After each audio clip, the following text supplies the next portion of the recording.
39 years old. Thank you, Dr. Fauci.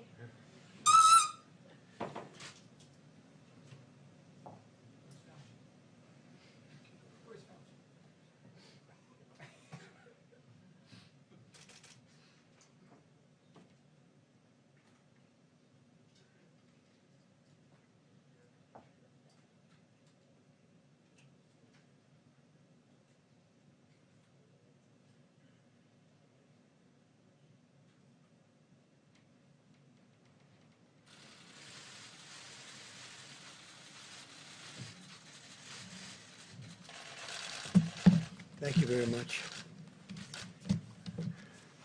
Busy time, very busy time.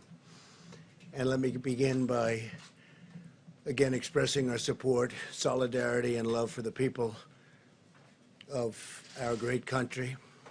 We're fighting for you, and we're enduring all of this together. And we will soon prevail together, making a lot of progress. We appreciate all of the great assistance from the governors and people within the states. The relationships have been really very good. Spoke with Governor Cuomo. We're working very hard to get additional things to New York as quickly as possible.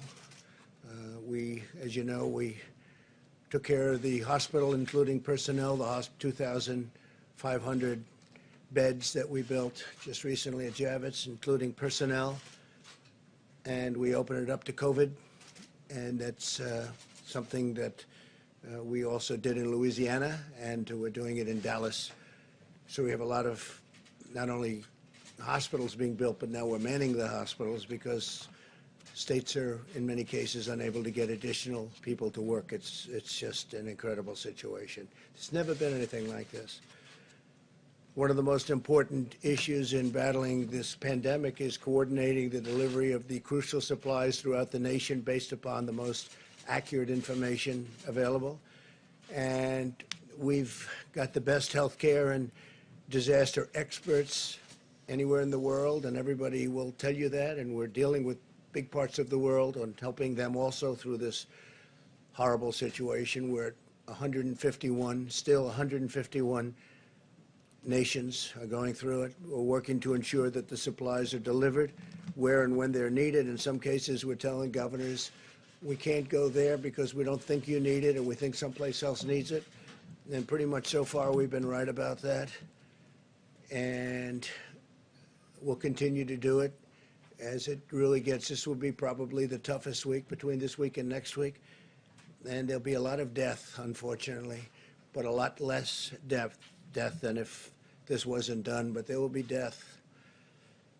We're looking for an obvious focus in the hardest hit regions. Some of them are obvious and some aren't so obvious. They spring up, they come, and they hit you like you got hit by a club, an area that wasn't at all bothered. You look at what's going on in New Jersey. The governor's doing an excellent job, by the way, but how that sprang up. Every decision that we're making is made to save lives.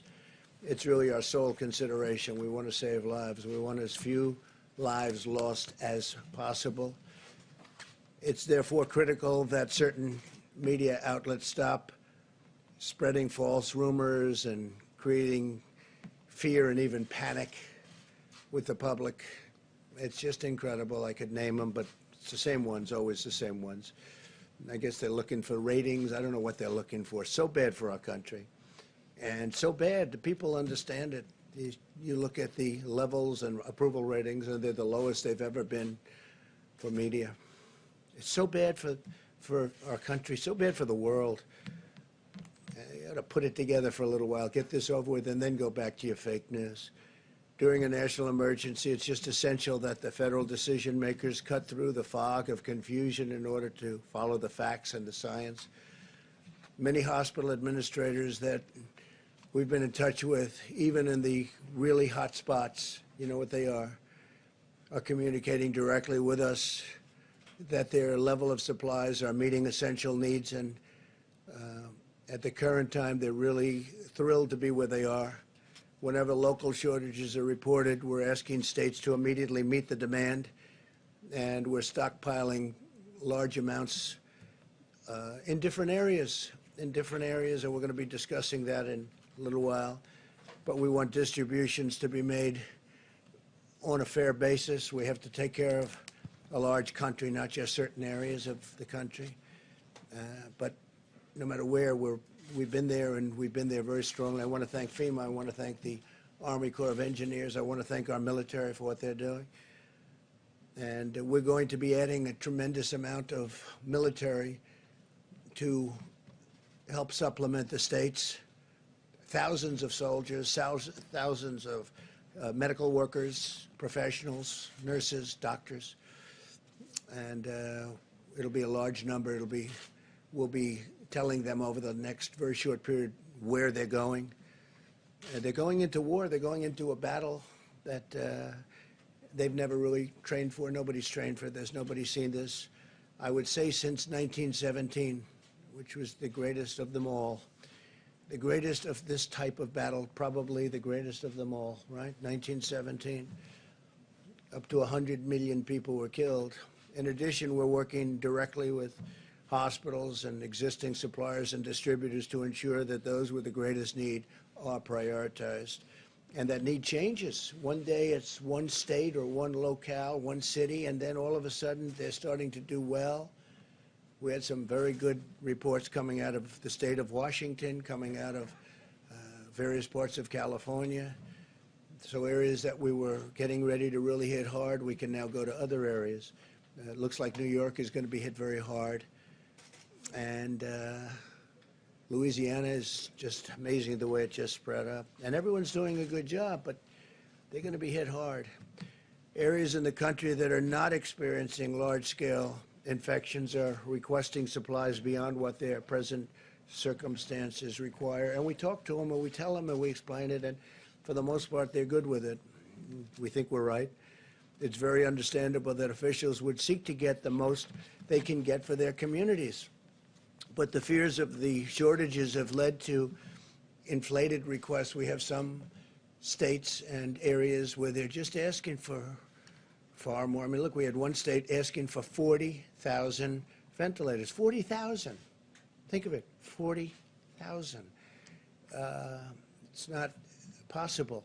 They won't need that many, and now they're admitting they don't need that many, but we're getting as many as we can to them.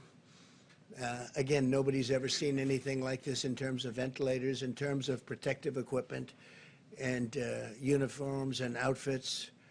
But it makes it more difficult for distributors to prioritize the real need, and it could intentionally, and, you know, look, everybody has proper intentions, but they want to make sure they're 100%, and sometimes when they know they don't need it, they want it anyway.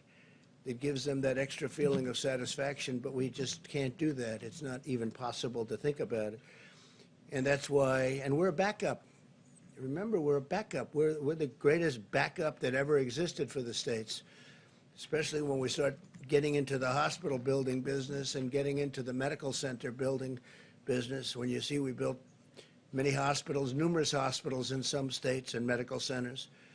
That's why my administration's been requesting actual usage numbers directly from the states and hospitals to meet their needs, because we want to be ready when the brunt of it comes, which is coming quickly. You see it. You see it as sure as you can see it. And when the brunt of it comes, we want to be ready to hit the area that needs it. We don't want to have spent everything in one area and they don't need it there to anywhere near the extent. So let me be extremely clear about one point. We will move heaven and earth to safeguard our great American citizens. We will continue to use every power, every authority, every single resource we've got to keep our people healthy, safe, secure, and to get this thing over with. We want to finish this war. We have to get back to work. We have to open our country again. We have to open our country again. We don't want to be doing this for months and months and months. We're going to open our country again. This country wasn't meant for this. Few were. But we have to open our country again. I just spoke with the commissioners, leaders of, I would say, virtually all of the sports leagues. Rob Manfred, Commissioner of Baseball, Major League Baseball. Roger Goodell, Commissioner of the National Football League. Adam Silver, Commissioner of the National Basketball Association. Gary Bettman, Commissioner of the National Hockey League. Jay Monahan, Commissioner of the PGA Tour. Kathy Engelbert, Commissioner of the Women's National Basketball Association. Dana White, the Ultimate Fighting Championship.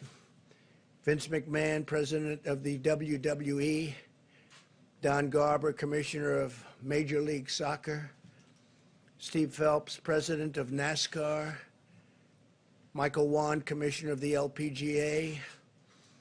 Roger Penske, Founder and Chairman, Penske Corp. And Drew Fleming, President of the Breeders' Cup. And there are a couple of others on, and these are all the great leaders of sport, and they want to get back. They got to get back. They can't do this. Their sports weren't designed for it. The whole concept of our nation wasn't designed for it. We're going to have to get back. We want to get back soon, very soon. For example, and I have to say, we're using the Defense Production Act very powerfully. In some times directly, in many cases indirectly, just the threat of it's usually enough. But FEMA and HHS have ordered 180 million, think of that, 180 million. Who ever heard of 180 million N95 masks? And we're working now with 3M to see whether or not that all works out, but we want them to help our country. And I think it's going to be okay. We're going to soon let you know, but we need the masks. We don't want other people getting it. That's why we're instituting a lot of Defense Production Act. You could call it retaliations, because that's what it is. It's a retaliation. If people don't give us what we need for our people, we're going to be very tough, and we've been very tough. Usually we don't have to use it, but we've used it plenty. It's turning out more and more, unfortunately, and it works very well. Our supply chain logistics task force, led by Admiral John Polovchek, who's doing a fantastic job, will ensure they're distributed to the healthcare and critical infrastructure workers in the areas with the most pressing requirements. That's the 60 million masks that we're talking about, and the 180 million N95 masks. 180 million. Who ever heard of 180 million masks? And this is a incredible thing. A lot of times, and we have to stop playing this game, if a governor wants 200 ventilators, and I say, no, we're going to send you 1,000. We think you need more than 200. And then the media meets with the governor, and they say, oh, you got more? Well, it's not enough. The president should have sent more. So he's asking for 200. We give him 1,000. They say, how's the president doing? He should have given more, because that's politics. That's politics. And that's unfortunate, because we can't play that game. And, you know, that's one party doing it, and the other party's happy. But they're all really happy, because they should have been doing this work themselves for a long period of time. Many of their cupboards were bare. With respect to the ventilators, FEMA and HHS continue to monitor the data on an hourly basis where provided by the states in order to most effectively target the distribution of supplies. We've been asking states to provide us with daily updates on the number of ventilators and their utilization rates, because some states have more ventilators than they need. They don't even like to admit it. They'll admit it when everything's over, but that doesn't help us very much. This data is vitally necessary so that we can ensure ventilators are getting to the right place at the right time. FEMA, HHS, DOD are developing resources within the next 24 hours. They will have a whole different set of criteria. Every day it's different criteria. Every day this horrible, invisible enemy changes a course. It changes course. If you were fighting the normal fight, you know what's happening. They hit one, they hit another state, they hit areas that you didn't expect, but we're watching it and we're capturing it. Our goal is to stay several days ahead of the needs in each state, but we can only do that if the cities and states utilize real-time local knowledge to provide timely and precise data about actual usage. So we have to be able to do that. And if a state has ventilators, as an example, that they know they're not going to need, they should give them over, and we should move them with the other ones. We have now 10,000 in our pipeline, and stockpiled 10,000 close. And we're moving some into New York, so we're going to need some additional. We're moving some into New York City and state separately, and we're bringing them to the point where they'll need them. I can also report that at my direction, 1,000 military personnel are deploying to New York City to assist where they're needed the most. That's the hottest of all the hot spots.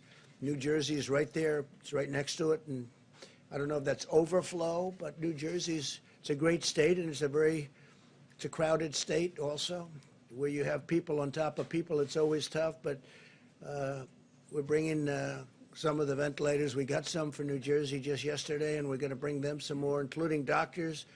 We're getting doctors, nurses, respiratory specialists, and other support workers. These are from the military. We're taking people now out of our military.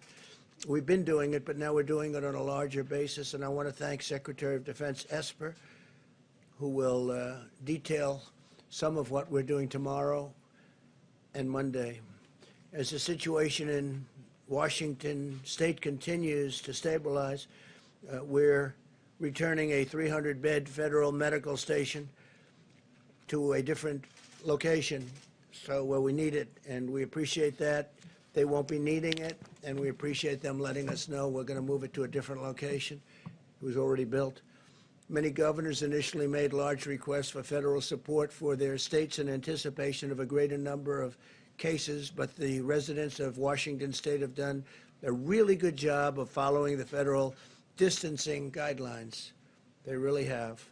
I'm also pleased to report that Oregon will be spending and sending. They're spending a lot of money because they really did stockpile well, and they're also sending 140 ventilators directly to New York, which we appreciate. And I want to thank the Vice President for the great work he's doing every day dealing with our nation's governors. Mike Pence has been working day and night on this, and we want to get it over. He's got to get a little more sleep than he's getting. He hasn't been getting very much, I will tell you that.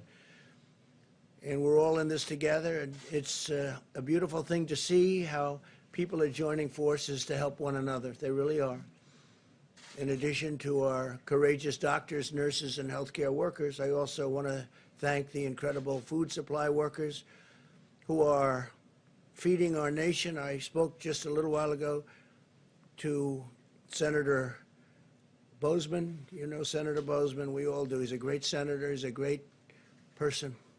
We spoke just this morning, and we discussed how important it is to keep our farmers and ranchers, processors, and distributors in our nation's prayers. And I want to thank the senator for the incredible job he's been doing. And a lot of the senators and congressmen and everybody's working very hard. My administration is working very aggressively to pioneer new medical countermeasures to treat and prevent infection. Working on a lot of things. We must utilize our nation's scientific brilliance to vanquish the virus. We have to vanquish the virus as quickly as we can, because we have a lot of things happening in this country, and we have a great future, but we have to get back to work. This week, the FDA established the Coronavirus Treatment Accelerator Program, which is expediting the development of new antiviral and other therapies, and they're doing it on a very rapid basis. And I think we're having some very good results. So we'll tell you about that. HHS continues to speed the development of therapies derived from human blood that have the potential to lessen the severity or shorten the length of the illness. And as you know, last Saturday, the FDA also gave emergency authorization for hydroxychloroquine, and the hydroxychloroquine is I hope it's going to be a very important answer. We're having some very good things happening with it, and we're going to be distributing it through the Strategic National Stockpile.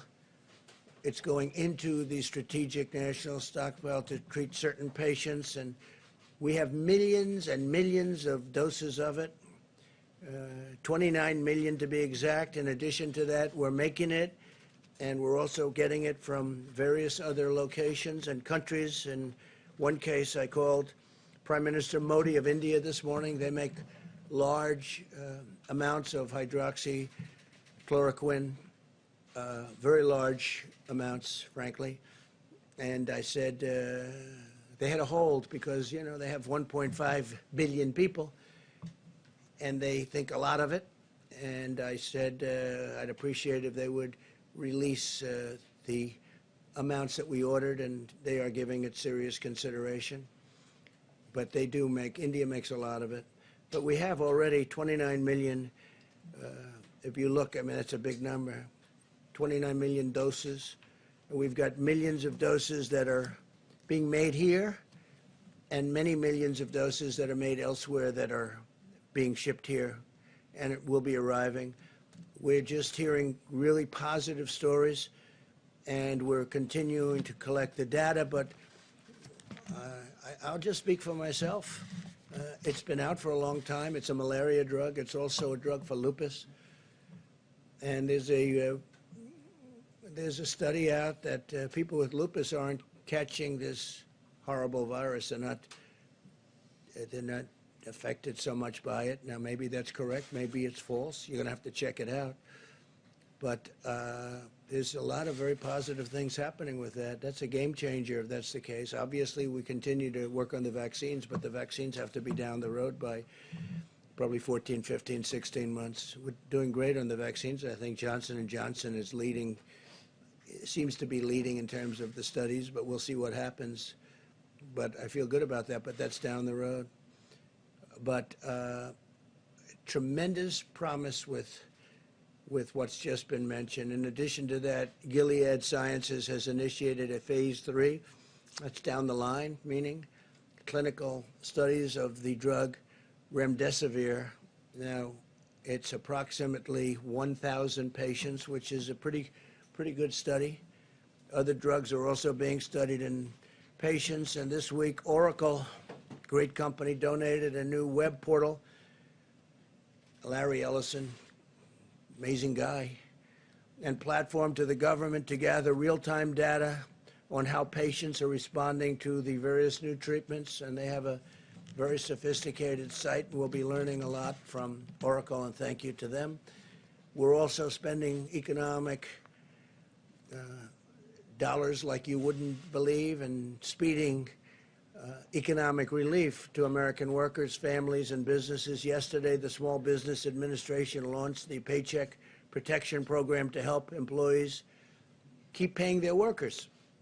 In 24 hours, the Small Business Administration and over 1,200 lending partners processed over 28,000 loans. It's so far ahead of schedule, and billions of dollars.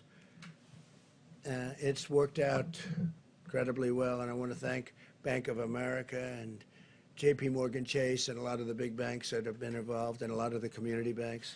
Community banks have really jumped on it, and it's so far going way ahead of schedule. The SBA also clarified that faith-based organizations, including houses of worship, are eligible for the Paycheck Protection Program. That's great, as well as the Economic Injury Disaster Loan Program that you're familiar with, on the same terms as every other applicant. If we run out of funding for the Employee Retention Program, I will immediately ask Congress for more money. This is money that's really going directly to the people that need it, the small businesses that need it, and the workers that need it.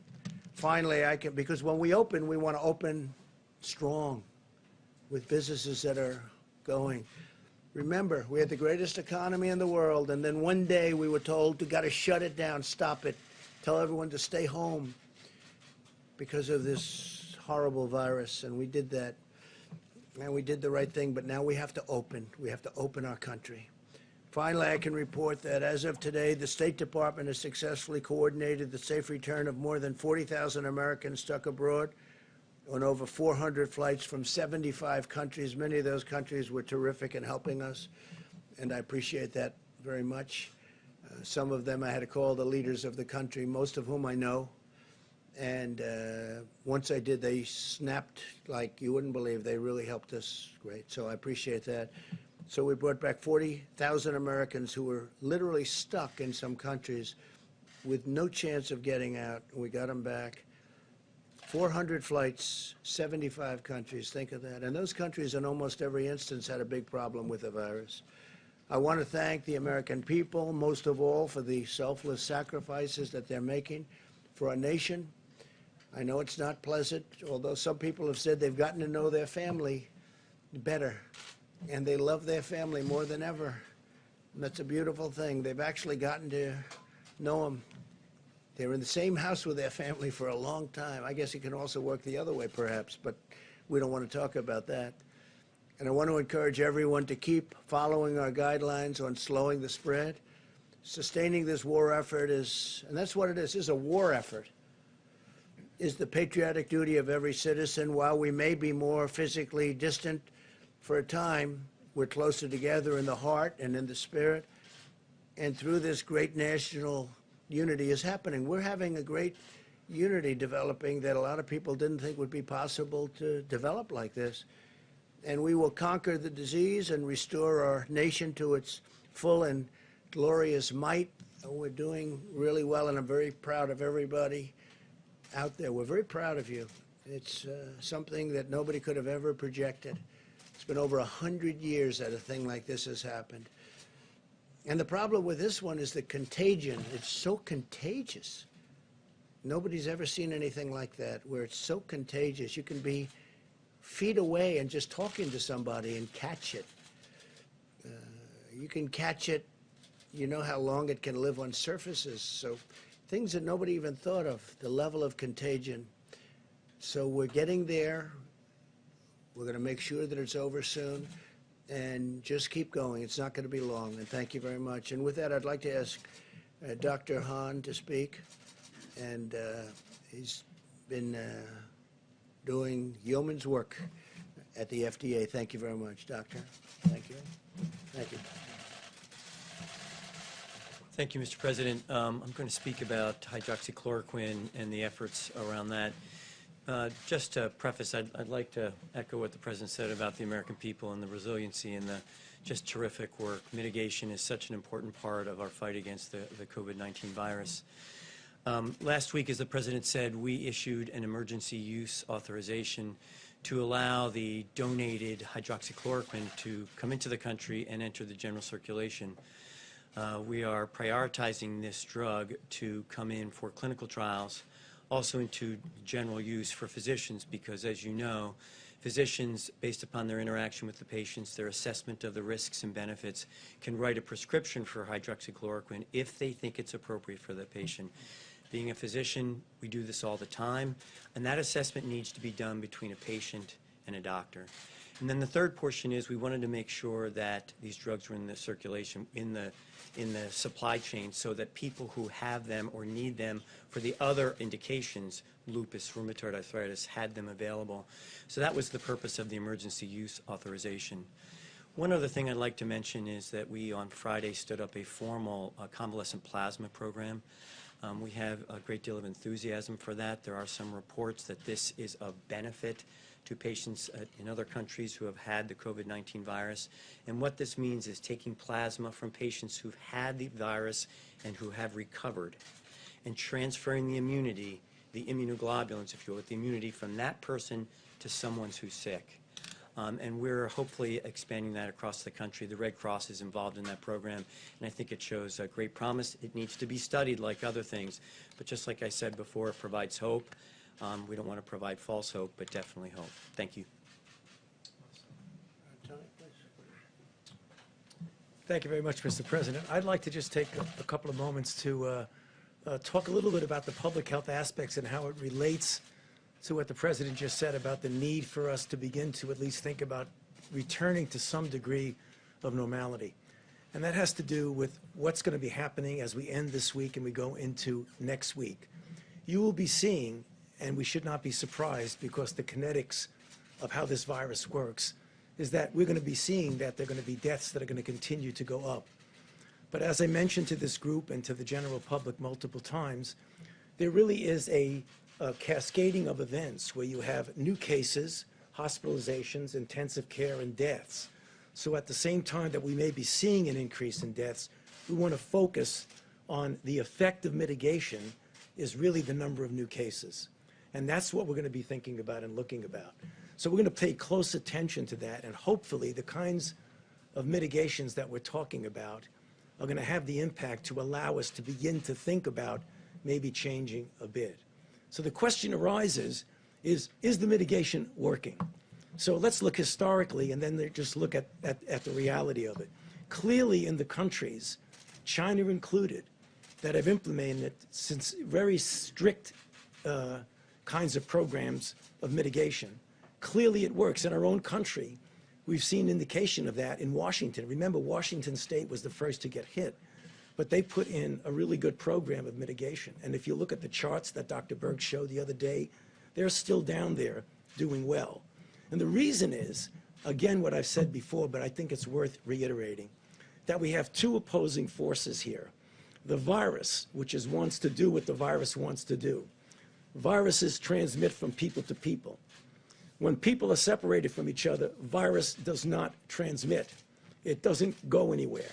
And that's the reason why something as simple as the physical separation, because if you look at the Vice President's chart that he shows all the time here from this podium, every aspect of that ending the COVID outbreak in 30 days has some aspect of it of physical separation, whether that's avoiding crowds, whether that's staying 6 feet away from people, whether that's doing teleworking, all of it does that. That's our most important tool. We'll be talking about vaccines and drugs and things like that that will mitigate later. But this is what we really have to do.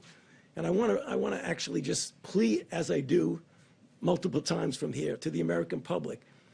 You know, as sobering and as difficult as this is, what we are doing is making a difference. So we really need to continue to do that. I must tell you, I was just mentioning to the Vice President as we came in, last night when I wasn't here, I went out with my wife and actually did a little power walking down Massachusetts Avenue. For those who live in Washington know what I'm talking about. And we passed a couple of restaurants where people were getting takeout food. The restaurants were closed to people going in, but they were open to takeout. And I saw something that absolutely made me feel really, really good. They were separating themselves by at least 6 feet. In fact, some of the restaurants had little things on the floor that said, stand here and then stand there.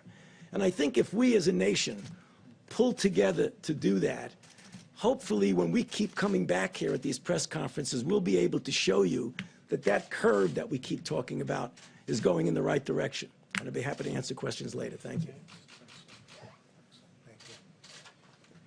Okay, please. You said earlier that the virus is springing up in areas you did not expect. Yesterday you said some states in the country are not in jeopardy. The fact that this is unpredictable, isn't that an argument for every state to have one of these I don't think stay-at-home so. orders? Look, there are some states that are, you have great distance, natural distance, big land, few people, and they're in very good shape. And if there is a case, they can quarantine that person, or that person will be separated, will be brought to a hospital, secure area. So you do have different cases as opposed to a New York or Los Angeles. Los Angeles is doing incredibly well, by the way. But areas where you have lots of people tight together, it's a big difference. So no, they're different. There are many different cases. Please. Mr. President, you mentioned the military off the top. So 1,000 troops going to New York. And then are we expecting other mass deployments around the country? And then is it just the Army? Is it? No, not mass. Many of the places are really in great shape. They really have done a fantastic job. And we may add to the 1,000, but New York will be getting about 1,000 military people, nurses, doctors, lots of other people, because that's what they need. Yeah, and that's medical. No, medical military. Medical military. Please. Sir, you tweeted earlier today that you liked the idea of a second coronavirus task force that was focused on reopening the economy. Thinking about it. So I was wondering if you were planning to go forward with that. Thinking about getting a group of people, and we have to open our country. You know, I had an expression, the cure can't be worse than the problem itself, right? I started by saying that. And I continue to say it. The cure cannot be worse than the problem itself. We got to get our country open. Reopening, can you talk about your call with the sports commissioners? Did you say you'd like to see people back, fans back in arenas in as soon as Absolutely. August? I want fans back in the arenas. I think it's no, by whenever we're ready. I mean, as soon as we can, obviously. And the fans want to be back too. You know, they want to see basketball and baseball and football and hockey. They want to see their sports. They want to go out onto the golf courses and breathe nice, clean, beautiful, fresh air. No, the fan.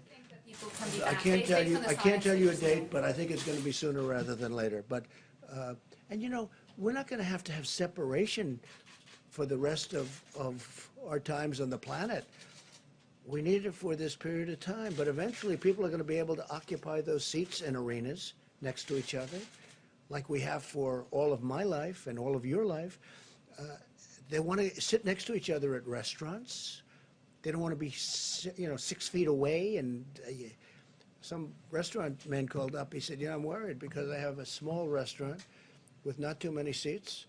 I think he said 120. And he said, if I practice what this is, I'm down to 30 seats. I can't make it. I said, don't worry about it. That's for a short period of time. You'll be back to your number of seats. We can't do that. Otherwise, you're making everything. That means your stadium is half the size of what it was a month ago. No. They're going to be close together, but they're going to be breathing air that's not infected, that's not going to kill people. Please. Since you're not committing to pack the stadiums by August, what are your contingency Well, I'm not plans? committing to it. I'm not committing to it. We're going to see where we are. That'd be great if we could. But we're going to be back to good health soon, in my opinion. We're making a lot of progress. And we're making progress because, as Tony told the story about the restaurant and about how they were separated sort of automatically, people are doing that. People are doing that. They're staying in their homes. They don't want to go out. They're doing what they know is the right thing to do. It's not very complicated. It's in many ways it's a very beautiful thing to see. Yeah. Contingency plans for the Republican National Convention? We have no contingency plan. We're having the convention at the end of August, and we think by the end of August we'll be in good shape. We have no contingency. It's going to be in North Carolina, as you know, in Charlotte, and I think we're going to have a great convention.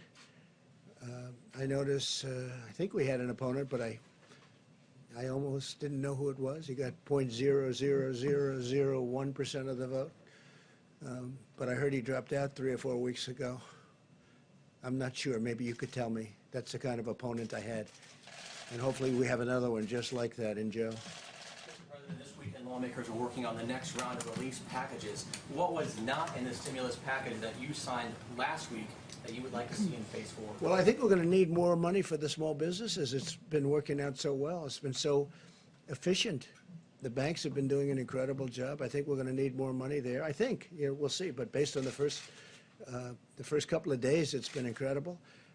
I think that restaurants and entertainment, that would include sports leagues, all forms of entertainment, go back to the original, where they get tax deductibility for what they're doing, and for people come in and buy tickets or go out for meals, and corporations can then send people into these restaurants who are going to have a hard time otherwise opening, in my opinion, and that could be the same for the sports leagues. So we want to see for entertainment and for restaurants deductibility so that corporations can take a deduction.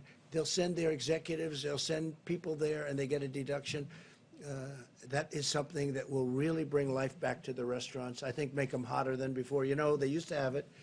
And when they ended it, it was really never the same. It was never the same. Yeah, please. Mr. President, you just said that you want to see as few lives lost as possible in this pandemic. But there are still 8 governors, all Republicans, who have refused to issue these statewide stay-at-home orders. Your own experts, including Dr. Fauci, have said stay-at-home orders are the most effective way to stop the spread of this virus. So why not do everything possible Well, and urge Tennessee those just governors did it. right Yeah. now Yeah. to do that? We have a thing called the Constitution, which I cherish, number one. Number two, those governors, I know every one of them, they're doing a great job. They're being very, very successful in what they're doing. And as you know, I want the governors to be running things. Now, in some cases, we'll supersede, but in this case, it's not. You think they should? I'm not asking if you I think it order them to, depends. but- It depends on the individual state that you're talking about. But they're doing very well, and they're doing a magnificent job in running their Well, states. South Carolina has 1,700 cases right now of coronavirus.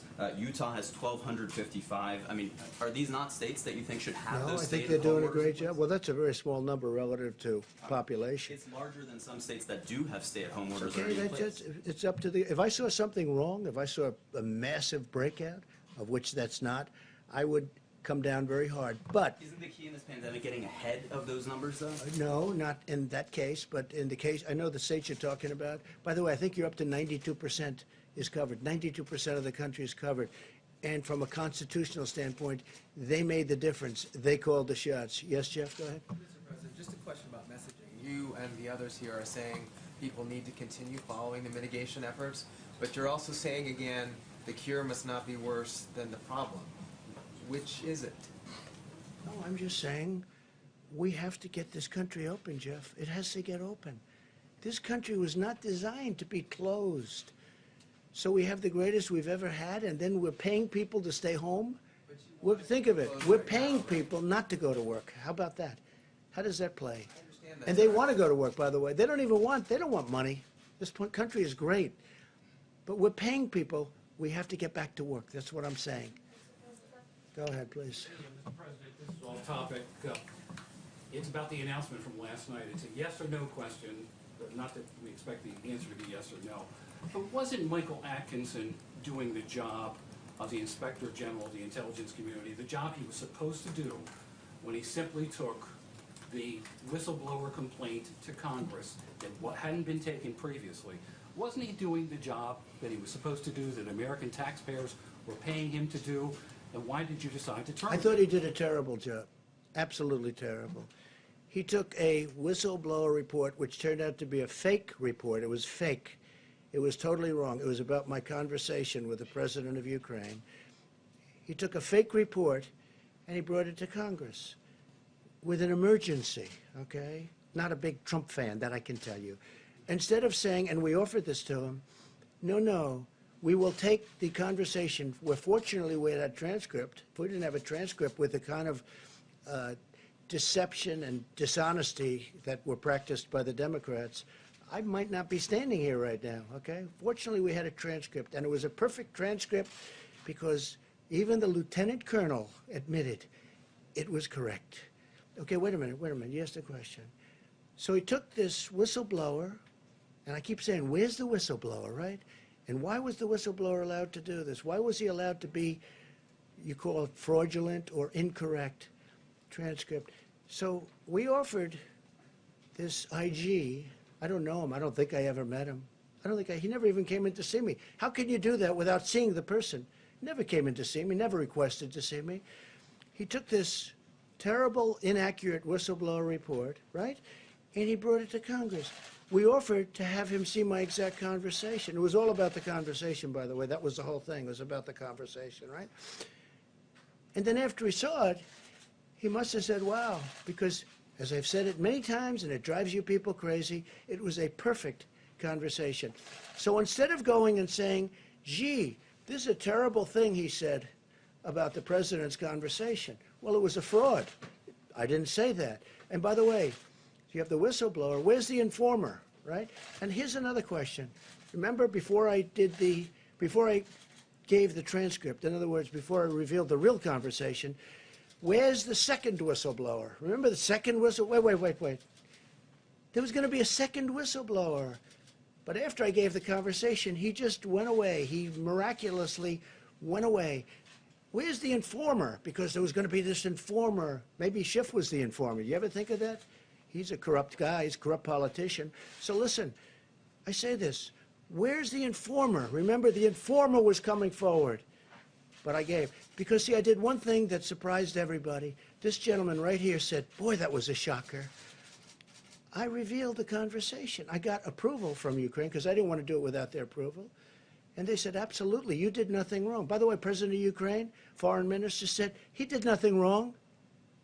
And over that, with 196 to nothing vote by the Republicans, not one dissenting Republican vote, dishonest Democrats impeached a president of the United States. That man is a disgrace to IGs. All right, let's go next, please. He's a total disgrace.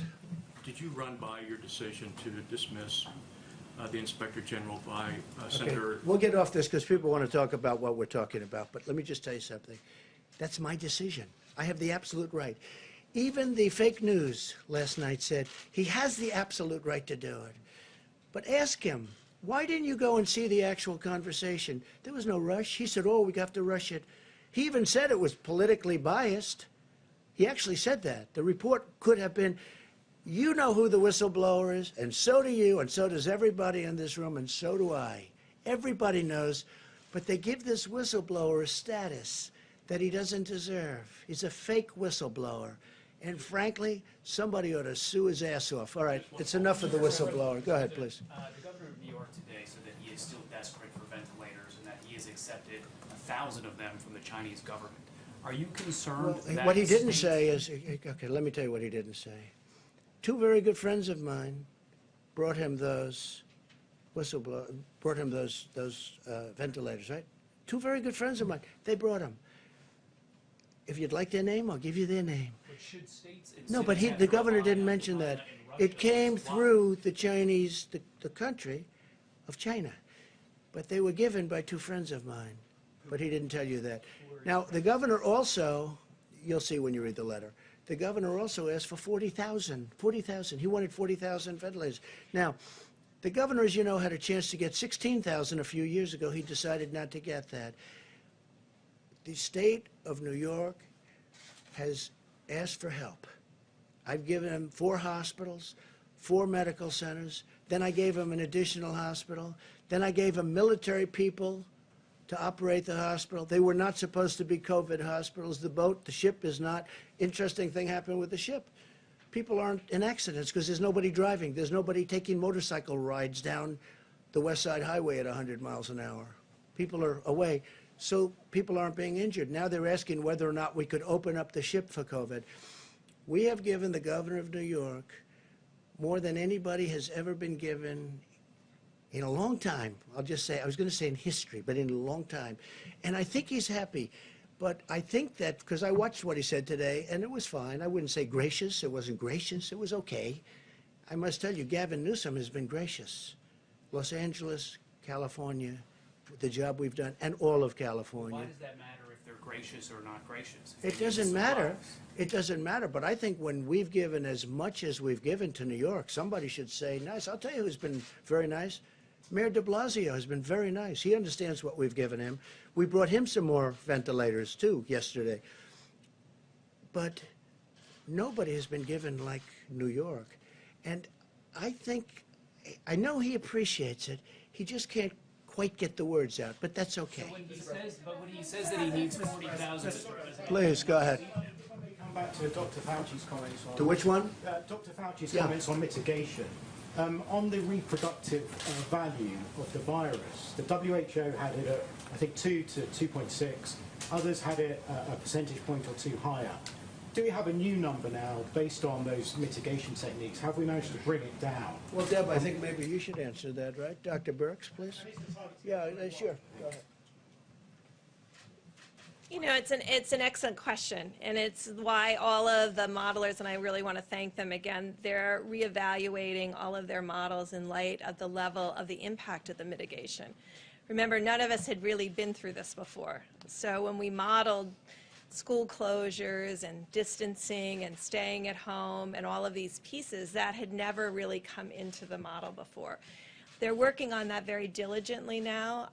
Of course, just to be clear, we won't know how valid the models are until we move all the way through the epidemic. What we're triangulating right now, and instead of working on R0, we're looking at testing and triangulating testing, test positive cases, hospitalizations, ICUs, and of course, the recoveries, because that's also very important to us. I think it's very important that the American people know that there are equal number of states with less than 5% positives despite high levels of testing. So there are states that are mitigating and making this work. There are also the states that you know of, the 18 states that have the larger outbreaks, and we're watching them very carefully, triangulating for them all of the information to ensure that clients who come to the hospital are cared for. And then there's states in the middle that we're trying to figure out, are they changing or not? Each of those states and each of those epidemics within those states may have a different R value. And that is what we're trying to figure out, and it's very variable on each of these factors, but the bottom line is, and I think going into this weekend, it's really important for the American people to know this. Spain and Italy are moving through this. They are seeing their number of cases drop. They're seeing the number of people in hospitals drop. We are about, on our models and on the actual data, about 12 days behind them. At the same time, we see in the United States really good case studies of the impact at Washington State, of California, and then a series of smaller states where we're trying to learn from them how to do surveillance, and with these new HHS, Abbott ID Now kits, and I just want to thank Admiral Giroir for getting them out, being able to look at testing in a more comprehensive way so we can be doing surveillance and mitigation simultaneously so we can answer that very question. It's going to be very difficult to answer at this moment across the United States because each metro cluster is on a different pathway as they move through the epidemic. And I think we just really ought to emphasize through, because we see Italy, we see Spain moving through, and we hope to be in that same position. At the same time, as the President said, he's concerned about every single person that is succumbing to this virus. We all are. And that's why we're making sure that in this triangulation, they're tracking minute by minute. When we say FEMA and HHS is tracking minute by minute the ventilator, hospital, and ICU bed need, that's exactly what's happening. And also being flexible and responsive. To have DOD take 1,000 healthcare providers out of their medical corps is a very big deal. I was in the medical corps for 29 years. We never did that. So this is saying we respect and understand the importance and value of the American lives and doing that. But the R values will be variable by state. Before I do that, you had breaking news last night. You know that, you saw that, where I think the probable presidential candidate for the Democrats will be Joe Biden. And he agreed that I was correct when I stopped people from China very early, very, very early, from coming into our country. And Dr. Fauci said that was a very big moment because it would be a much different picture we have right now had we allowed thousands and thousands of people from a specific area, I don't have to go into it, from China, to come in highly infected. It would have been a very different thing. The other thing, so I appreciate the fact that he did, because I was called xenophobic, racist, I was called many things when I did that very early. And I got a lot of credit for it in the Federalist, because the Federalist covered the whole journey. And they said Trump was, I didn't speak to the author, respected author. They said Trump was right at every single move. And on top of that, he was going through a fake impeachment, a hoax. I was going through a hoax when I made the decision. And that does take a little time, and certainly a little thinking time. But I appreciated the fact that Joe Biden announced last night that he now agrees that I was correct. You saw the report come out that I was correct when I stopped people from China coming in at a very early date. President, can you talk about the Captain Crozier of the USS Roosevelt? Which one? What? Captain Crozier, who was removed, captain who was removed as the commander of the USS Roosevelt. I don't know if you saw the videos of sailors cheering for him as he left. Our reporting shows that some sailors have said that they are worried to re-enlist because they are not convinced that commanders are taking care of their health and taking care of them. Yeah. What do you say to them? Well, I don't know much about it. I can only tell you this. Here we have one of the greatest ships in the world, nuclear aircraft carrier, incredible ship with thousands and thousands of people. And you had about 120 that were infected. Now, I guess the captain stopped in Vietnam and people got off in Vietnam. Perhaps you don't do that in the middle of a pandemic or or something that looked like it was going to be. You know, history would say you don't necessarily stop and let your sailors get off, number one. But more importantly, he wrote a letter. The letter was a 5-page letter from a captain, and the letter was all over the place. That's not appropriate. I don't think that's appropriate. And these are tough people. These are tough, strong people. I thought it looked terrible, to be honest with you. Now, they made their decision. I didn't make the decision. Secretary of Defense was involved, and a lot of people were involved. I thought it was terrible what he did. To write a letter? I mean, this isn't a class on literature. This is a captain of a massive ship that's nuclear-powered. And he shouldn't be talking that way in a letter. He could call and ask and suggest. But he stopped in Vietnam. A lot of people got off the boat. They came back, and they had infection.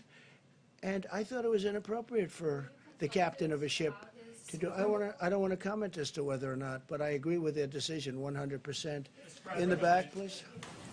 Joe Biden actually just attacked you in a tweet. I don't know if you have seen it. He just what? Attacked you. He just said. Well, he didn't write anything. Look, he has people, he has professionals from the Democrats Mr. President, writing. let me just read what he said. He said Donald Trump is not responsible for the coronavirus, but he is responsible for failing to prepare our nation to respond to it. How do you respond to that, sir? He didn't write that. That was done by a Democrat operative. He doesn't write. He doesn't. He's probably not even watching right now. And if he is, he doesn't understand what he's watching. But just so you understand, it was very nice what they wrote out. I don't know. You know, they released it at a strange time. You know, sort of a strange time to release something like that. But he admitted I was right. And if you read the Federalist story, which most of you won't, because you don't want to, but you'd learn something, because if you go, it goes through a chart, times. I was early. Dr. Fauci, I don't think he's changed his mind, but he said it was a very important step when we stopped China from coming in from the specific area that was heavily infected. We'd have a whole different thing right now. So I don't really know what Joe Biden said. I don't really care. And again, I see every once in a while I'll say something, I'll make a speech, and then it'll be critiqued, and I'll get this beautiful, brilliant critique. Joe Biden didn't write that.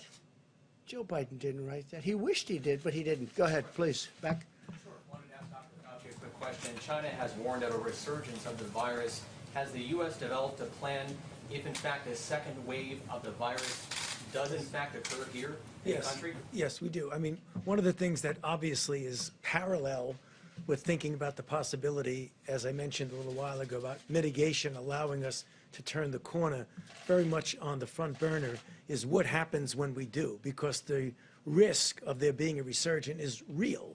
So what we need to do, and I believe I said this before, but it's worth repeating, that what we need to have in place, and we will have that in place, is that as you then pull back, you have to have the capability of, in a very pristine, precise way, do the kind of containment when you do see it. Because remember, when you get to mitigation, containment takes the back seat because you're just struggling to mitigate. But when you get it down, you need to make sure it doesn't resurge. So that will require the ability to test, to identify, to isolate, and to do contact tracing. That's what we have to have in place, and hopefully we will at the time that we then pull back. Dr. Question for Dr. Ott from the FDA. You mentioned the plasma, sir. So these are this plasma that people that were infected that have now either recovered or they're doing well enough, and then they're transferring it to, is it family members? Can you walk us through that's working, and is it kind of like a case-by-case basis in certain hospitals? What are the results from that? I just was not familiar with that. So this is a situation where someone who's recovered from the virus doesn't have the virus in their system at all. You can take plasma, and this is a pretty routine procedure. You can actually donate a couple times a week, a couple times a month, frankly, and give that plasma. That plasma contains the proteins in the blood that have the antibodies against the virus. You can take that, process it, and then give it to someone who's ill. And so that allows you to transfer that immunity. It doesn't have to be matched by family or anything like that. Since last Tuesday, the Tuesday before last, we've allowed academic centers and other laboratories and hospitals around the country to do this on a compassionate use basis. What we did was we pulled this together in what's called an expanded access program and run it through the Red Cross because they've got the greatest system and capacity for doing this. And this allows us to scale up so that when people get sick, we can actually have these donated plasma packs given to the patients who are sick. So do people need to be donating plasma? So obviously, some of us don't know if we've had it and recovered. what should people be doing? So we've started with the Red Cross in this program. We made an announcement yesterday. We are planning to actually scale that up, and we'll have more information this week because we want to make sure we have the systems in place. It's a superb question. Right, Jeff, go ahead. Mr. President, can you clarify the situation with 3M right now?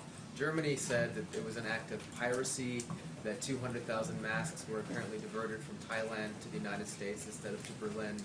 Is that a miscommunication? Did that actually happen? And should 3M be fulfilling contracts for We're very masks to other disappointed in 3M. They should be taking care of our country, and they can sell to others, but they should be taking care of our country. The people that have dealt with them have dealt successfully with many companies over the last month. They don't like the way 3M has treated our country. They don't, frankly, like the representatives of 3M. And no act of you said piracy, right? Piracy? For German? There's been no act of piracy. No, there's been no act of piracy. It's the opposite. 3M has not treated our country well. And if they do, great. And if they don't, they're going to have a hell of a price to pay. Okay? I say it that way. And I watched him on television on something talking about how this is so hard to believe, so hard to fathom. They ought to get their act together because I got involved and I looked at what happened, and they have not, 3M has not treated our country well. Can you just clarify about that German order? Go ahead, please. Was that diverted, sir, or was that not? We'll get you the information. I was wondering about what you're seeing as far as lupus patients in regards to coronavirus. I know the president mentioned this earlier, but what is the medicine saying? What is the question? Is that what is the incidence of coronavirus? If you have lupus, do you have a greater chance of getting coronavirus? There's right now. This is being looked at in a natural history study. We don't have any definitive information to be able to make any comment on that. It's an obvious good question because it might be a way for us to get some interesting and potentially important data as to the role of those medications. But that's something that is now being looked at, but we don't have any data to be able to say anything definitively. And I hope they use the hydroxychloroquine, and they can also do it with Z-Pak, subject to your doctor's approval and all of that. But I hope they use it because I'll tell you what do you have to lose? In some cases, they're in bad shape. What do you have to lose? It's been out there for a long time, and I hope they use it. And they're going to look at with doctors, work with doctors, get what you have to get. But we have it stockpiled, and we have a lot of it, and we're getting more of it. And as I told you, I spoke to Prime Minister Modi. We're getting more of it, but we have a lot of it. And I hope they use it because it's been used for a long time, and therefore it's passed the safety test. FDA has been terrific. Dr. Hahn, I appreciate it very much, too. But I've seen some results. Now, it's early, I guess. It's early, but and they should look at the lupus thing. I don't know what it says, but there's a rumor out there that because it takes care of lupus very effectively, as I understand it, it's a drug that's used for lupus. So there's a study out there that says people that have lupus haven't been catching this virus. No, maybe it's true, maybe it's not. Why don't you investigate that? And there's also other studies, with the malaria, that the malaria countries have very little people that take this drug for malaria, which is very effective for malaria, that those countries have very little of this virus. I don't know. You're going to check it out. But I think people should, if it were me, in fact, I might do it anyway. I may take it, okay? I may take it. And I'll have to ask my doctors about that, but I may take it. Yeah, please, go ahead. Mr. President, last week, the last couple of days, you've been really optimistic about Russia and Saudi Arabia coming together on a deal on oil. But in the last 24 hours, the OPEC Plus meeting's been pushed back. They've traded some really critical... Well, OPEC can do whatever. Look, I've been against OPEC all my life. Because what is it? It's an illegal, you could call it a cartel, you could call it a monopoly, there's a lot of different names for it. But it broke down very violently. Very violently. So I don't care about OPEC. I really don't. I couldn't care less about OPEC. Let me just say, no. I think they're going to settle it. You know why? Because they're going to be destroyed. They're destroying themselves if they don't. Russia, it's a very important, and we had a very good conversation, President Putin and myself, very good.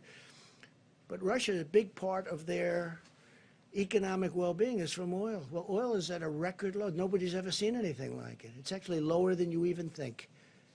And it's to their advantage. Obviously, it's to Saudi Arabia's advantage. they told me they're discussing, Saudi Arabia went much further than that. He thinks that a deal is going to be made at 10 million barrels reduction, and maybe more than that. He actually indicated it would most likely be much more than that.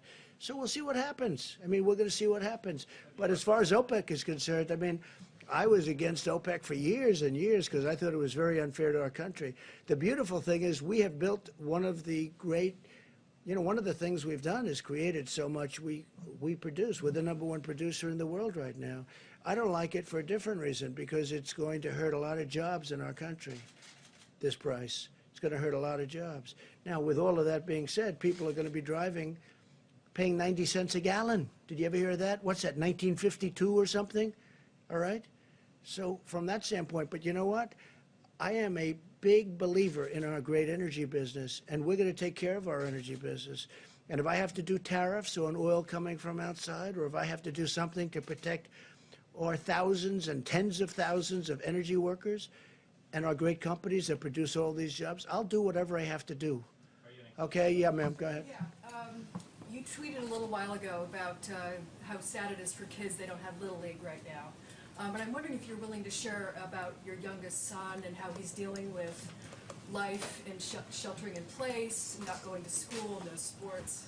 Well, he's a good athlete, and he loves soccer, and he's like everyone else. I mean, everything's shut down. He's in his room. He's happy, but he's not as happy as he could be. He'd like to be playing sports, Barron. And let's see what happens. But we have to get back. We have to get back. Remember that. We have to get back, and we have to get back soon. Okay? On the jobs reports numbers. You guys ever stop? Do you want to keep going for a little while? Huh? I mean, do you ever stop? How many times you ask? And in many cases, it's the same. Actually, a lot of good questions. Go ahead. But keep going, yes? Yes, sir. So you're not going to blame me that I kept it going too long? People said, oh, he kept it. Every time you'll ask it. No, I mean, no, it's amazing. Tony, every hand went up. I thought we've gone through the I think every single hand went up the last time. You know what it shows you? It shows you that you love what you do. Go ahead. We do love what we do. You do. No, you do. And some of you do it well. Not all of you. Go ahead. I'm not looking at you, by the way. So we did get the jobs reports numbers yesterday. Obviously, that's kind of a small portion because it's only the first half of March. Was there anything in there that was any sign of optimism? Obviously, we all saw the numbers, down in retail, down in hospitality. Was there anything that you said, okay, maybe with this virus we will see some sort of net gain? Look, the job numbers are what they are. We asked everybody to go home, don't work. So the numbers are going to be, astronomical. We understand that. I understood that. I know somebody said the numbers are meaningless, and then they took that to mean, oh, jobs don't mean anything, and it was just another fake news story. It wasn't me that said it, by the way. It was a very smart person, but they meant it by saying it really is what. That's why I answer your question very carefully. The numbers are what they are. We know the numbers were going to be massive because we told everybody to go home and lock your door, essentially, right? Don't come to work. You can't come to work. Don't go outside. Don't breathe. Don't do anything. We got to open up our country. But I know that it's coming back. And in my opinion, it will come back very strong. There's a tremendous energy. There's a tremendous demand. And some good things have happened. I mean, I don't know. There's one habit that, as you know, most of you, a lot of you have covered me a long time before I did this. I was never a big believer in shaking hands. But I decided if you don't shake hands, you're not going to be winning a lot of contests. Right now, I'm not sure you have to shake hands anymore. A couple of people have told me, Deborah, you told me, that if we didn't shake hands, the incidence of flu's a big deal also. And that flu might be cut down in half. Who knew that shaking hands was such a bad thing? I felt it. I mean, I always felt it.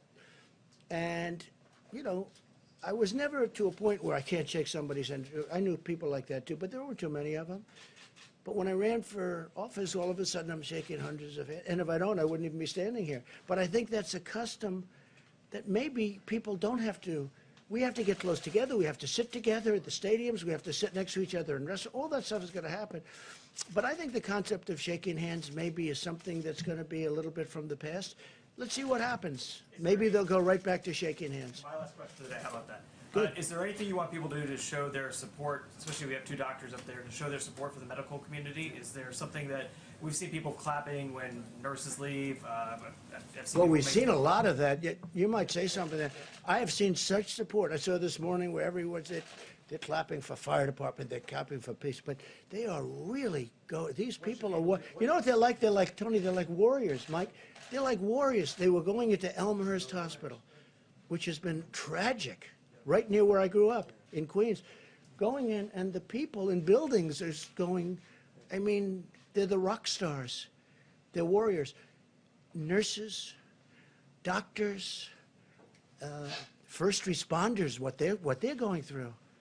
And they don't even know what's going to happen. I mean, they go in, and by the way, even if they have great equipment, they're catching it. You know, great equipment. They have good equipment, they catch it. They catch it with good, with bad. It is evil. But Tony, you might say something, and Mike, you may say something about that. Yeah, I'm glad you brought up that question, because I don't think people can really fully appreciate the extraordinary effort of these people. I mean, it's amazing. I did all of my medical training in New York City in a big, busy New York City hospital at a time when it was just what you normally see in a hospital. I came to NIH, and I spent about 5 to 8 years in the very early years of the AIDS epidemic, which was just the darkest years of my life, because almost every single one of my patients died. And yet, as we knew epidemiologically, that there was very little risk. There was a small risk, but very little risk of getting infected from a patient. To see now what these brave warriors are doing in the hospitals, not only giving life-saving treatment to people, but every single day putting themselves at risk for themselves and their family, I just think that the American public owe a phenomenal debt of gratitude for these people. How do you want them to show that? And they should just salute them at every ways you can. You know, when we were at war, and at the height of the war in Afghanistan and Iraq, when you're at an airport and you'd see somebody with a uniform come by, everybody would do that. I think that's what we should do when we see healthcare workers, just applaud them. Pretty much what's happening. Mike, please.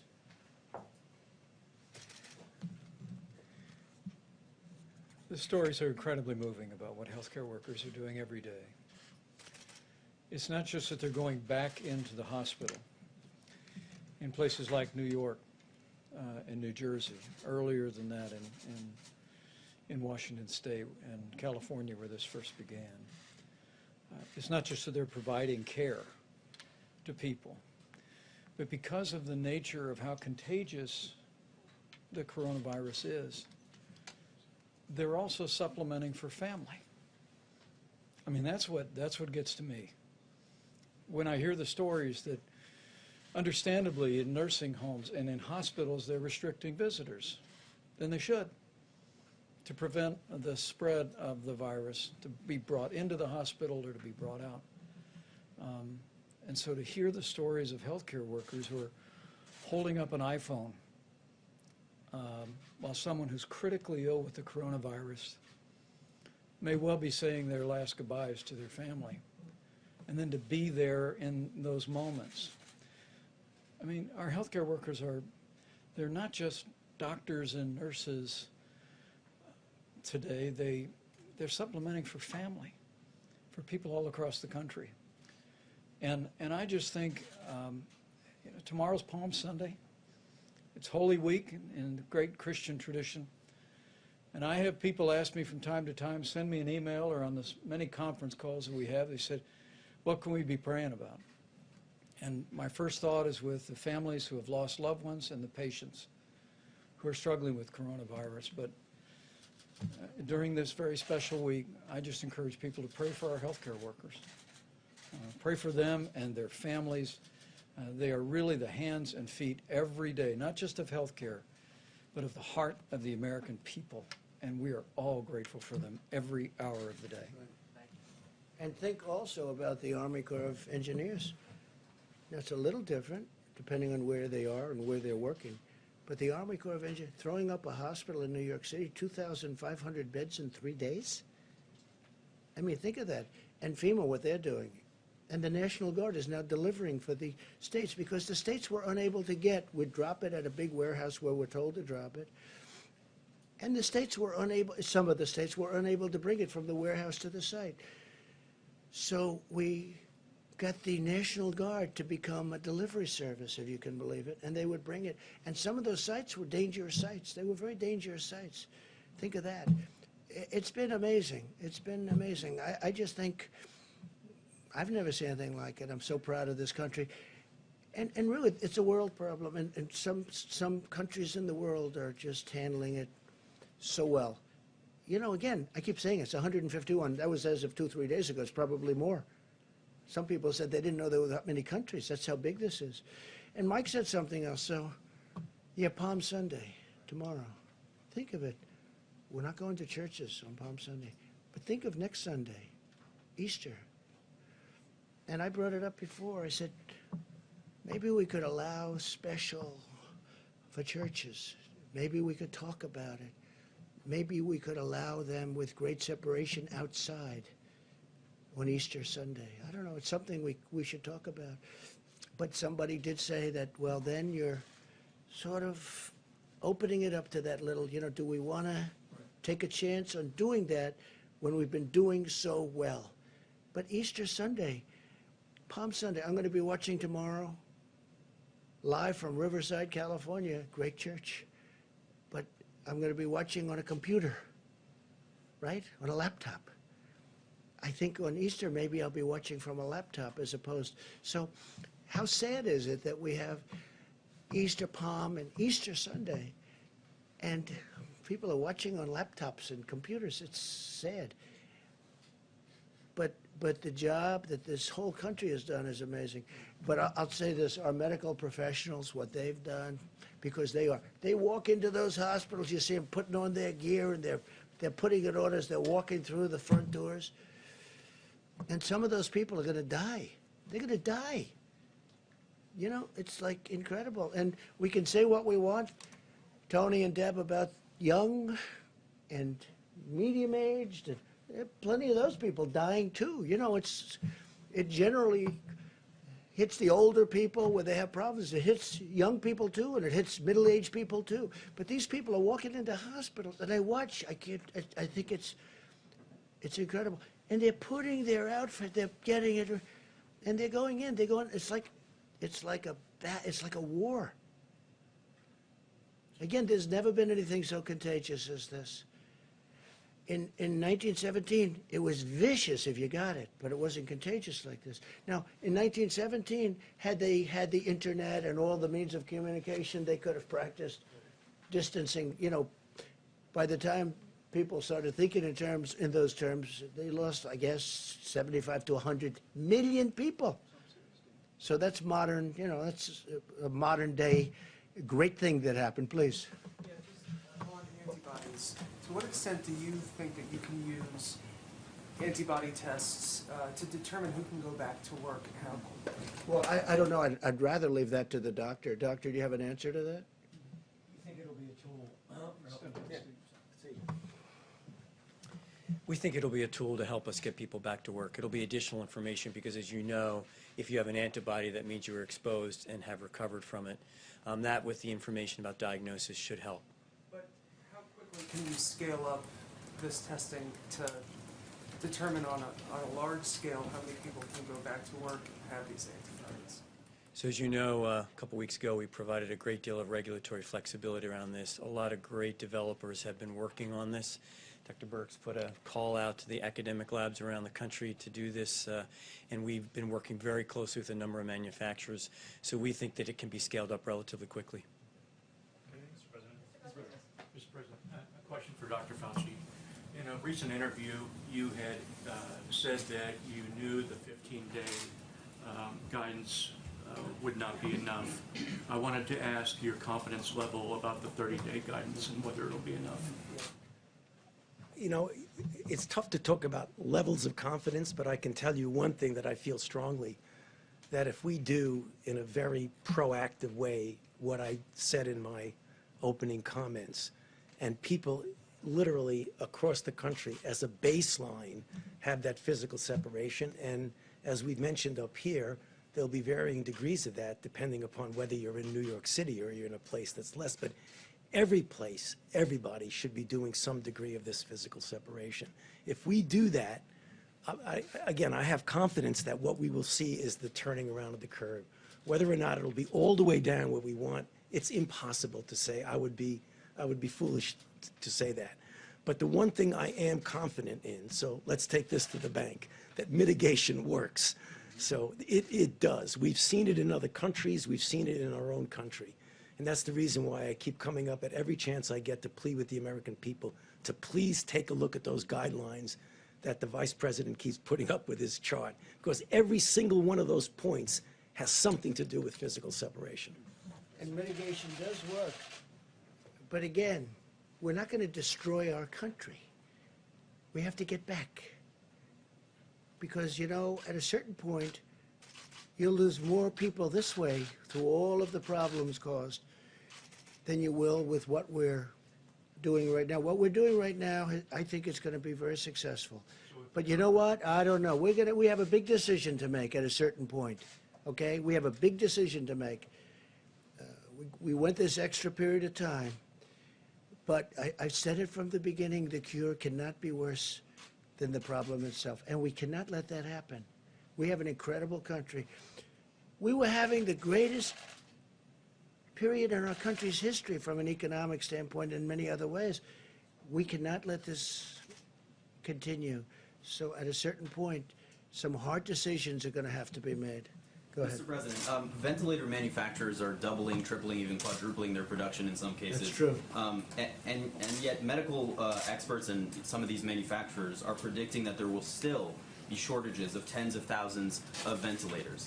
Is it time for you to level with the American public that there likely will be shortages of ventilators in some cases? Could be. I mean, it could be you have shortages, and it could also be that you have some that have way overestimated the number of ventilators they need. We think that, you know, we have a good amount ready to move. I mean, literally, like an army. They're ready to move to any hotspot. But some of the ones that you're talking about, always a nasty question from CNN, but some of the ones, yeah, because I think that, frankly, you know, because you know what, you've asked that question about 10 times over the course of about a month. Look, we're mobilized and ready to go. We have a lot of ventilators ready to go. And if we had given them all out, we wouldn't. And you would be overstocked in many areas. What we're doing is we have a very good plan to take from some areas, even though we have the 10 or almost the 10,000, we're also taking from areas that won't be as badly hit as today we think they will be. There will be some areas hit harder than we think, and there's nothing that Deborah or Tony or any of these professionals can do about it. This thing moves in a lot of ways. But what we're going to do is we are going to have, and you look at us compared to a lot of other countries, we're in much better shape.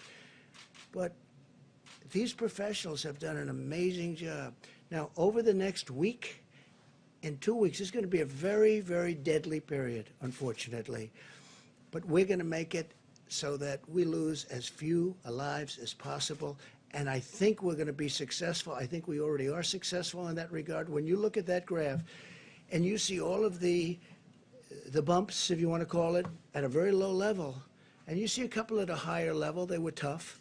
But you see all of those levels. You know, when you look at, and when you hear about Italy, and then you hear about France, and then you hear about, you know, what we have is we have many Italys all over.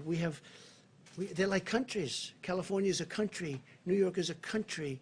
If you look at them from the standpoint of what we're talking about, we have many like country spots. Some are hot spots, and there's nothing we're going to do about it. One of the biggest surprises is Louisiana, because it started off so good, and then all of a sudden it shot up like a rocket.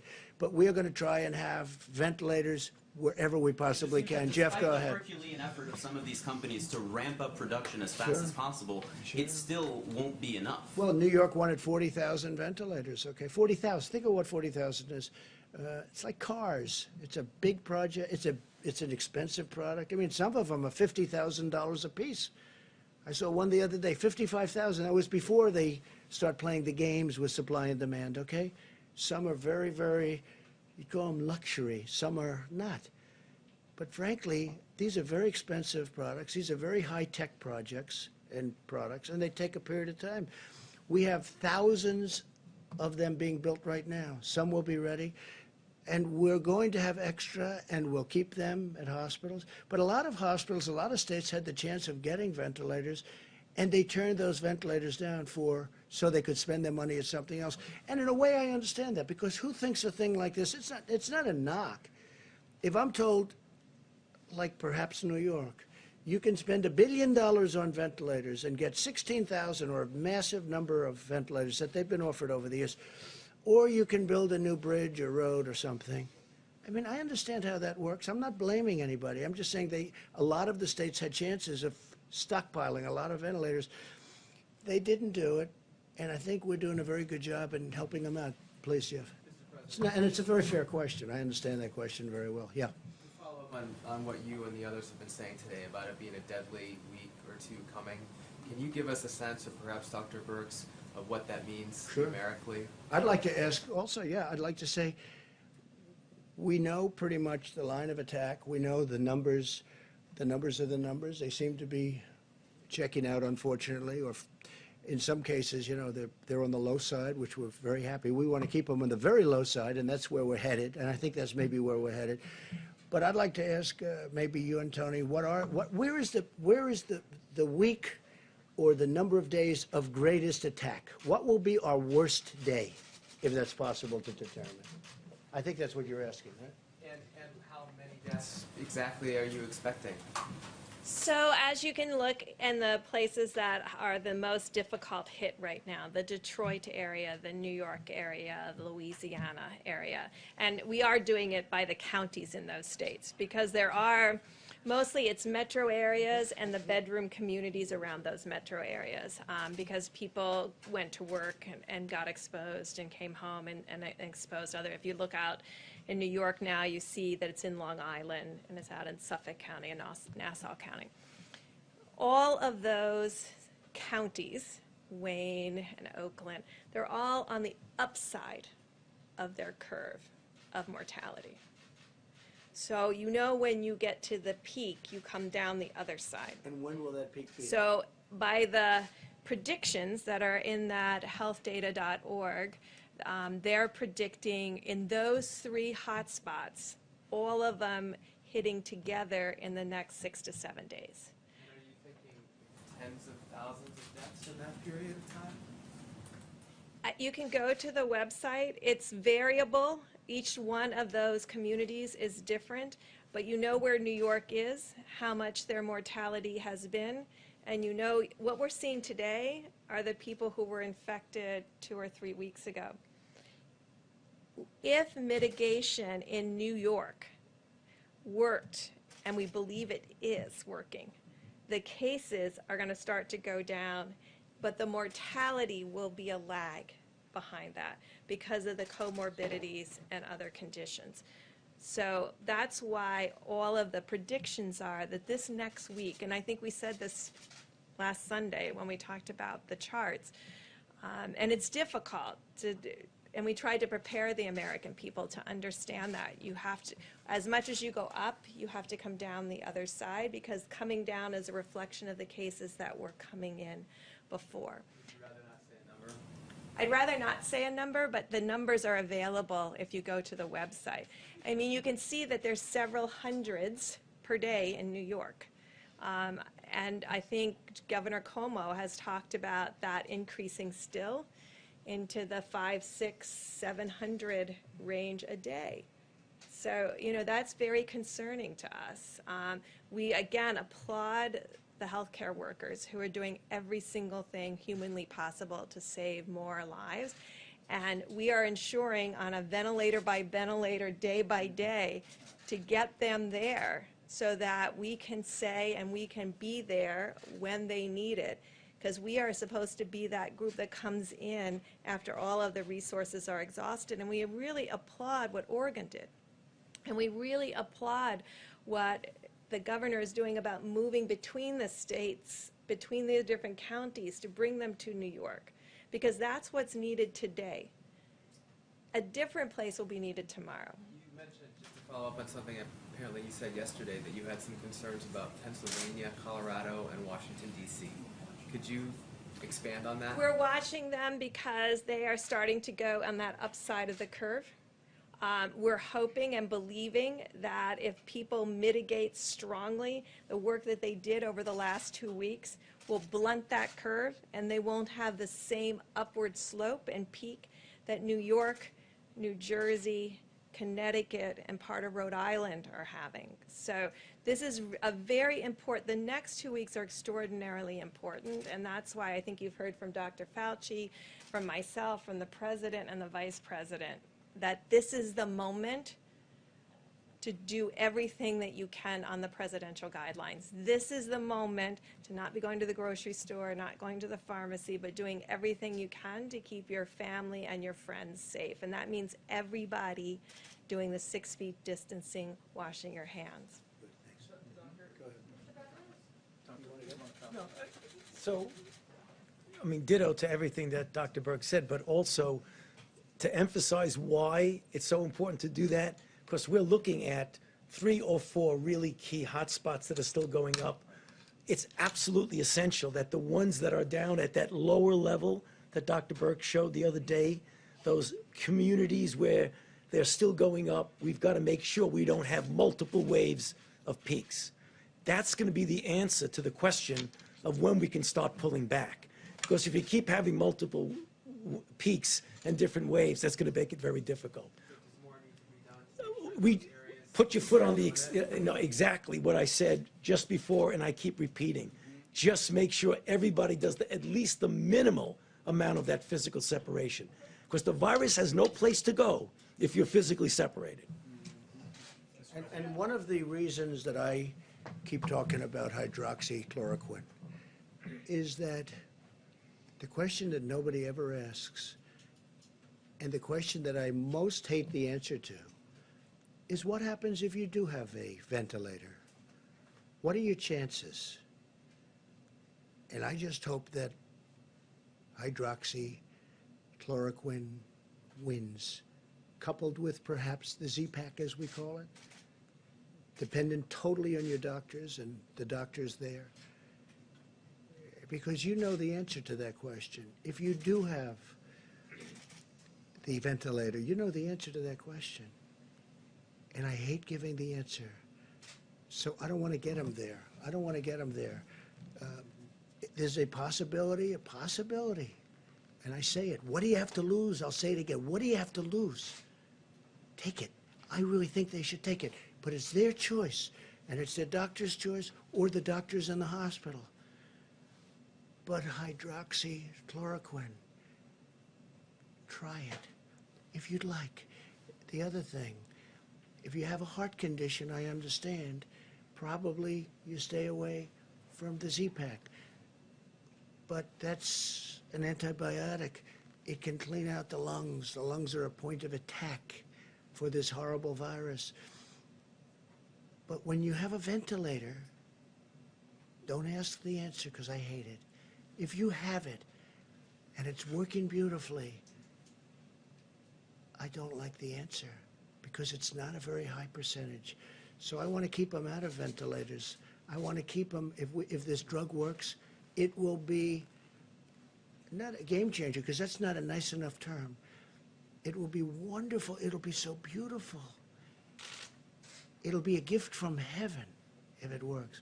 Because when people go into those ventilators, you know the answers, I know the answers, and I'm glad you don't write about it. Mike, please.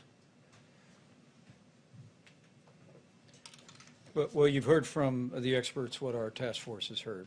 That it's going to be a difficult week for the American people. You will see testing increased around the country, and so cases are going to continue to rise across America. And before I give a few facts relevant to an earlier question about ventilators, let me add my voice to what the President just said and what all the physicians who've spoken has said. Even though we see the losses rising in the days ahead, do not be discouraged, because there's evidence across the country that Americans have been putting the social distancing and mitigation into practice, and it is making a difference. We are seeing it in the new cases that are being reported. Because remember, families that experience loss up to this day and in the next week have a loved one who contracted the coronavirus, in most cases more than 2 weeks ago. In many cases before social distancing and mitigation efforts were put into effect. And so we want to encourage you, believe in the President's coronavirus guidelines for America. Go to coronavirus.gov, print them off again, put them on the refrigerator, and remind yourself to put them into practice. On the subject of ventilators, if I can amplify the point the President made, our team at FEMA is doing a remarkable job working with governors, state health officials, and local hospitals, particularly focused on our priority areas. We'll refer to the New York metro area, which includes New Jersey and Connecticut. We're focused on the New Orleans metro area in Louisiana. We're focusing on Detroit. We're focusing on Chicago. These are the areas where we see the significant rise in cases. And we are surging supplies, specifically ventilators, but all personal protective equipment from FEMA to those areas. And just to give you a couple of examples, I spoke to governors in New York, New Jersey, Louisiana, Massachusetts, Michigan, and Maryland today alone. And in those cases, Governor Cuomo is actually assessing all of the available ventilators. We've sent 4,400 ventilators already to New York. As has already been referenced, they're going to receive a shipment of over 1,000 from overseas. And allow me to say, as I told her personally today, the governor of Oregon, Governor Kate Brown, her unilateral decision to send 140 ventilators because Oregon, they felt Oregon today is in a place where they could give those ventilators to New York, to me was in the very highest American tradition of loving your neighbor. And when I talked to Governor Cuomo, Mr. President, he actually told me they never asked Oregon for the ventilators. And Governor Brown hadn't even called him to tell him that she was doing that.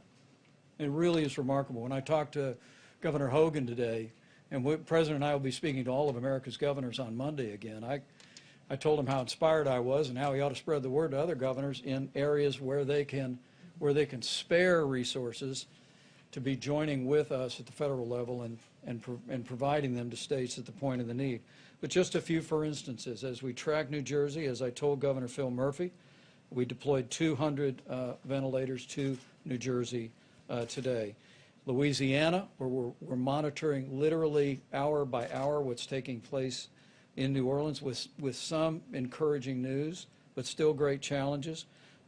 Yesterday, you heard the President say that we deployed 330,000 gowns that have been delivered to the public health systems and hospitals there, 200 ventilators. I spoke to Governor Charlie Baker today and was able to inform him.